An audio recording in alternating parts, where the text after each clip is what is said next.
এখন শুনবেন স্থানীয় সংবাদ। আসসালামু আলাইকুম। বাংলাদেশ বেতার রাজশাহী স্থানীয় সংবাদ পড়ছি গোলাম মুর্তজা হেনা। রাজশাহীতে তৃণমূল পর্যায়ে অর্থনৈতিক ক্ষমতায়নে নারী উদ্যোক্তাদের বিকাশ সাধন প্রকল্পের আওতায় উদ্যোক্তাদের উদ্বুদ্ধকরণ কর্মশালা ও প্রশিক্ষণ ভাতা বিতরণ অনুষ্ঠিত হয়েছে। গতকাল রাজশাহী জেলা প্রশাসকের সম্মেলন কক্ষে অনুষ্ঠানে প্রধান অতিথি হিসেবে উপস্থিত ছিলেন জেলা প্রশাসক আফিয়া আখতার। তিনি বলেন, প্রত্যেকটি নারীর পথ চলা সহজ নয়, সেই জন্য কোনো নারী যখন কোনো কাজে উদ্যোগী হয় সেই উদ্যোগকে আরও একটু এগিয়ে নিতে সহযোগিতা করতে সরকারের এই প্রকল্প। নারীদের কাজে অনেক প্রতিবন্ধকতা আসবেই, সেটাকে জয় করে এগিয়ে যেতে হবে, হাল ছাড়া যাবে না। অতিরিক্ত জেলা প্রশাসক মির্জা ইমাম উদ্দিনের সভাপতিত্বে অনুষ্ঠানে উপস্থিত ছিলেন অতিরিক্ত জেলা প্রশাসক মোহাম্মদ জোবায়ের হোসেন ও টুকটুক তালুকদার, জাতীয় মহিলা সংস্থার জেলা কর্মকর্তা মোহাম্মদ ফিরোজুল ইসলাম ও প্রশিক্ষণ কর্মকর্তা মোহাম্মদ আলমগীর হোসেন। অন্যান্যের মধ্যে জাতীয় মহিলা সংস্থার প্রশিক্ষক, প্রশিক্ষণার্থী, নারী উদ্যোক্তা ও প্রিন্ট ও ইলেকট্রনিক মিডিয়ার সাংবাদিকবৃন্দ উপস্থিত ছিলেন। নাটোরে আসন্ন পবিত্র ঈদুল আজহা উদযাপন উপলক্ষে প্রস্তুতি সভা অনুষ্ঠিত হয়েছে। আজ জেলা প্রশাসকের সম্মেলন কক্ষে আয়োজিত সভায় সভাপতিত্ব করেন জেলা প্রশাসক আসমা শাহিন। সভায় সিদ্ধান্ত গ্রহণ করা হয়, কেন্দ্রীয় ঈদগাহ মাঠে ঈদের প্রধান জামাত অনুষ্ঠিত হবে। দুইটি জামাতের মধ্যে সকাল 6:45টায় প্রথম জামাত এবং সকাল 7:30টায় দ্বিতীয় জামাত অনুষ্ঠিত হবে। তবে প্রতিকূল আবহাওয়া দেখা দিলে বিকল্প ব্যবস্থা হিসেবে কেন্দ্রীয় মসজিদে সকাল 7:15টায় প্রধান জামাত অনুষ্ঠিত হবে। জেলায় মোট 836টি ঈদগাহ মাঠে ঈদের নামাজ অনুষ্ঠিত হবে। মসজিদগুলোতেও ঈদের নামাজের আয়োজন করা হবে।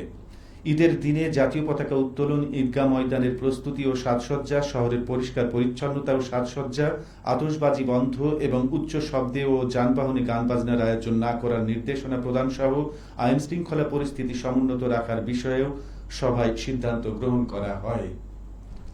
চাঁপাইনবাবগঞ্জের শিবগঞ্জ পৌরসভার 2025-26 অর্থ বছরের প্রস্তাবিত বাজেট সভা অনুষ্ঠিত হয়েছে। গতকাল পৌরসভার সম্মেলন কক্ষে সভা অনুষ্ঠিত হয়। সভায় 2025-26 অর্থ বছরের 51,98,56,496 টাকার বাজেট উপস্থাপন করেন শিবগঞ্জ পৌরসভার প্রশাসক ও উপজেলা নির্বাহী অফিসার আজাহার আলী। প্রস্তাবিত বাজেটে মোট নিজস্ব রাজস্ব আয় ও উন্নয়ন ব্যয় ধরা হয়েছে 51,98,56,496 টাকা। উপজেলা স্বাস্থ্য ও পরিবার পরিকল্পনা কর্মকর্তা ডাক্তার কামাল উদ্দিন, শিবগঞ্জ থানার অফিসার ইনচার্জ গোলাম কিবরিয়া, এলজিইডির উপজেলা প্রকৌশলী হারুনুর রশিদ, উপজেলা সমাজসেবা কর্মকর্তা নুরুল ইসলাম সহ অন্যান্যরা উপস্থিত ছিলেন। চাঁপাইনবাবগঞ্জের শিবগঞ্জে মশলার উন্নত জাত ও প্রযুক্তি সম্প্রসারণ প্রকল্পের আওতায় স্থাপিত প্রদর্শনীর মাঠ দিবস পালিত হয়েছে। গতকাল উপজেলার কৃষি অফিসের উদ্যোগে শিবগঞ্জ পৌরসভার চক দৌলতপুর কদমতলা এলাকায় এই মাঠ দিবস পালিত হয়।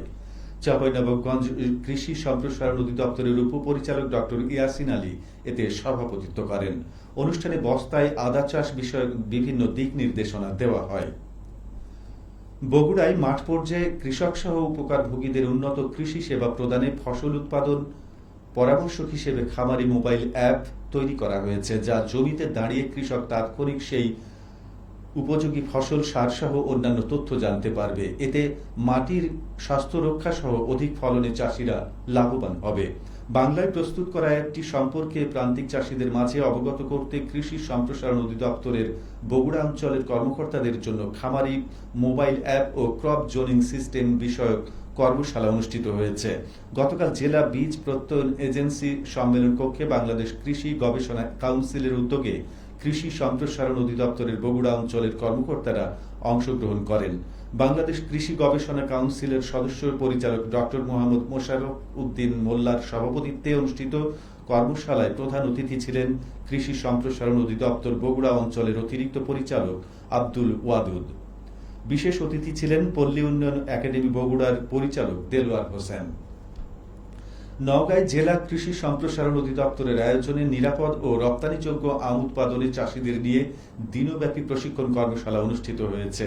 গতকাল জেলা খামারবাড়ি সম্মেলন কক্ষে প্রশিক্ষণে প্রধান প্রশিক্ষক ছিলেন নওগাঁ কৃষি সম্প্রসারণ অধিদপ্তরের উপপরিচালক আবুল কালাম আজাদ। কর্মশালায় অংশগ্রহণকারী স্থানীয় 25 জন কৃষককে নিরাপদ আম উৎপাদনে বছর জুড়ে বাগান ও গাছের পরিচর্যা, বালাইনাশক প্রয়োগ, সুষম সার ব্যবস্থাপনার বিষয়ে ধারণা প্রদান করা হয়। এছাড়া মুকুল ও আমের ফলনের সঠিক পরিচর্যা, ব্যাগিং পদ্ধতির ব্যবহার সহ রপ্তানিযোগ্য আম উৎপাদন কৌশল শেখানো হয়। প্রশিক্ষণ কর্মশালায় কৃষি বিভাগের বিভিন্ন পর্যায়ের কর্মকর্তাগণ বক্তব্য রাখেন। সবশেষে আবহাওয়া। আজ দুপুর 12টায় রাজশাহীতে তাপমাত্রা ছিল 32.5 ডিগ্রি সেলসিয়াস। এ সময় বাতাসে আপেক্ষিক আর্দ্রতার পরিমাণ 74%। রাজশাহী ও পার্শ্ববর্তী এলাকায় আজ সূর্যাস্ত সন্ধে 6টা 41 মিনিটে। সংবাদ শেষ হলো। আমাদের পরবর্তী সংবাদ দুপুর 2:05।